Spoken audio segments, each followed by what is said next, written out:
Dave Ramsey is a successful financial advisor and businessman. However, his views on debt and wealth completely differ from my own. Hey everyone, my name is McKeown. I'm a licensed real estate agent and investor in the Dallas-Fort Worth area. I personally have over $1 million in debt, and today I'm going to explain just why I disagree with a lot of statements that Dave Ramsey has said. I do want to make a disclaimer at the beginning of this video. I have nothing against Dave Ramsey as an individual. I don't personally watch his show or really listen to much of his radio broadcasts, but I have seen a lot of his comments, a lot of what he has stated, and there are a lot of things that I disagree with. But personally, him as a person, he has helped a ton of people, and I absolutely respect him. But I definitely have a little bit different of a view regarding wealth. So the first statement that I completely disagree with that Dave Ramsey has said is the fact that your teenager does not need a credit card. So I will admit, I personally did not have a credit card when I was a teenager. I don't think I got my first credit card till I was out of high school, 20 or 21 years old in the military. However, had I got a credit card early on, I would have been able to develop credit much earlier, which would have made purchasing things in the future much easier for me as well. So Dave's entire philosophy is around no debt. Me personally, I have 2 credit cards as we speak today. Both of them have about a $50,000 limit on them for a total of about $100,000 that I could, if I wanted to, purchase off. But at the end of the day, every single payment is made on time and completely paid off for both credit cards. So at the end of the month, I do not have any revolving credit card debt whatsoever. So when it comes to teenagers, obviously you're not going to have a credit card that has a $50,000 limit on it. I would likely start with a small limit for a teenager to use just sparingly. Make sure that it's paid off every single month so you can start building that credit as early as possible. Now, me personally, I use credit cards for credit card redemption. I have over 500,000 points that I'm going to eventually use for travel. And I've used credit card points in the past for travel. For instance, I've been able to go to Australia, first class round trip for $100. I've also been able to go to Europe, same situation. Now, obviously a teenager is not going to spend a ton of money on a credit card in order to redeem rewards or points, but every single dollar that is spent on a credit card does start accumulating points to some extent if you have the proper credit card. Not only can you start redeeming points, but you can also start building credit at a young age. The issue that I see with people trying to rent homes or even potentially purchase homes is they don't have good enough credit or they don't have any credit at all. Teaching your teenager about finances and what to purchase, when to purchase, and how to purchase it is definitely going to be a good, responsible lesson for them. Now, again, when it comes to teenagers and credit cards, this definitely does need to be regulated. You don't just go give your teenager an ultimate free spending shopping spree. Another alternative is adding your teenager to your credit card, not giving them access to the card itself, but allowing their name to be on your credit card to build that credit up. The next statement that Dave Ramsey has said that, again, I personally do not agree with, it's just a car, sell it. Freedom from debt feels a lot better than driving around in a car with a huge monthly payment. So I was very fortunate at 16 and at 18 to actually be given 2 brand new cars. I got a brand new truck when I was 16. Gas prices went up too much at that time. So when I turned 18, my dad traded that truck in for a Corolla. So I had a much more economical car. So me, fortunately, I was given 2 brand new cars from my parents. Now I know not every single family is going to be given that opportunity, and most of the time people are out there affording their own cars. So this particular statement can be true for some people, but if you can afford a car payment and you want that particular car, I do not see any reason going forth and purchasing it. I have a little bit different mindset than I would say most people do. I did want a nice car, but I didn't want to pay the payment. So I actually bought a brand new Porsche back in the summer of 2017 with the intent to rent it out and have it pay for itself. I've actually filmed an entire video on this premise. The fact that I was able to buy a Porsche, have the Porsche pay for my Porsche payment, the insurance, as well as a brand new Audi A4.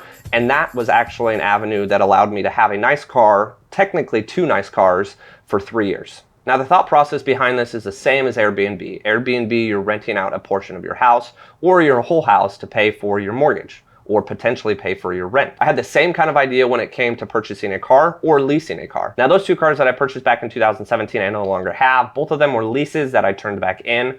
However, that entire lease that I had with my Porsche, I never paid a single payment out of pocket. It was all money that was taken from people that rented my car. Now, what Dave is saying is essentially if you need to take out a loan to purchase a car, you should not be purchasing it. Now, right now, most cars new are anywhere from $30,000 to $50,000. Most people aren't gonna have $30,000 to $50,000 to slap down on a car to buy it cash. Me personally, I would never buy anything with straight cash. Now, if you did follow Dave's philosophy, you'd go buy a car, $30,000 cash, and you'd save the interest rate in which the car would be purchased at. Maybe a 3, 4, or 5% loan on that car.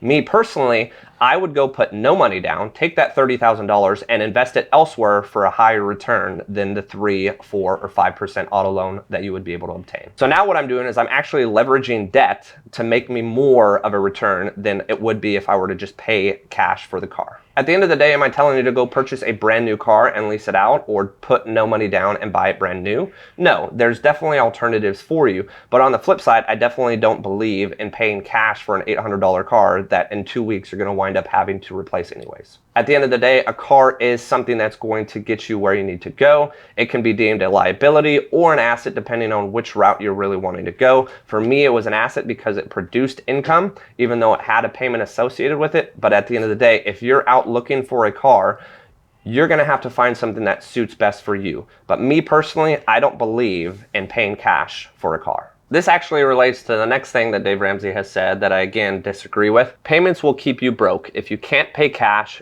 you can't afford it right now. Almost every single thing I do, I leverage debt. Meaning if I leverage debt, there's going to be a payment associated with it. However, when you leverage debt, the intent to leverage debt is to be able to make more than the actual payment. So whether it be renting out my cars, let's use that for an example. I have one car, payment is $700 a month, insurance is $150, so total is $850. However, when I leased my Porsche on Turo, I would get anywhere from $2,000 to $2,500 a month. Again, taking out debt for $850 a month to return me $2,000 to $2,500 a month, it would be hard for me to assume that anyone would not want to do that. The biggest example for me in this case has got to be my rental portfolio. I've been able to acquire a handful of rental properties simply by leveraging mortgage debt that then has turned around and paid me more in rent than my actual mortgage payments. Now, I know Dave Ramsey personally doesn't believe in paying cash for homes, but every other concept and belief that he has is pay cash,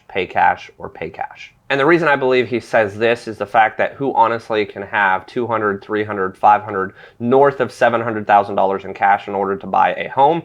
Hardly anyone. But when it comes to cars are much less expensive and they're a liability in his eyes, so he deems that if you're going to buy a car, you need to buy it cash. To give folks a little bit more insight on my life, I obviously have multiple payments. I have 2 car payments that I'm making a little bit more than the initial payment on, but I also have a payment for my duplex, a payment for my fourplex, a payment for my own primary residence, a payment also for my single family, and I'm in process for buying another single family, which again, I'm going to have another payment. In this case, all of these are mortgage payments. I certainly, at the end of the day, do not feel broke. I'm pulling in more money from all of my assets every single month than the payments actually are. Let's say, for example, you have a $1,000 mortgage on a rental property and you're only pulling in $1,000 in rent. It's probably not gonna be the best investment and not something that I would certainly encourage people to do because any kind of expenses whatsoever are gonna put you in the red.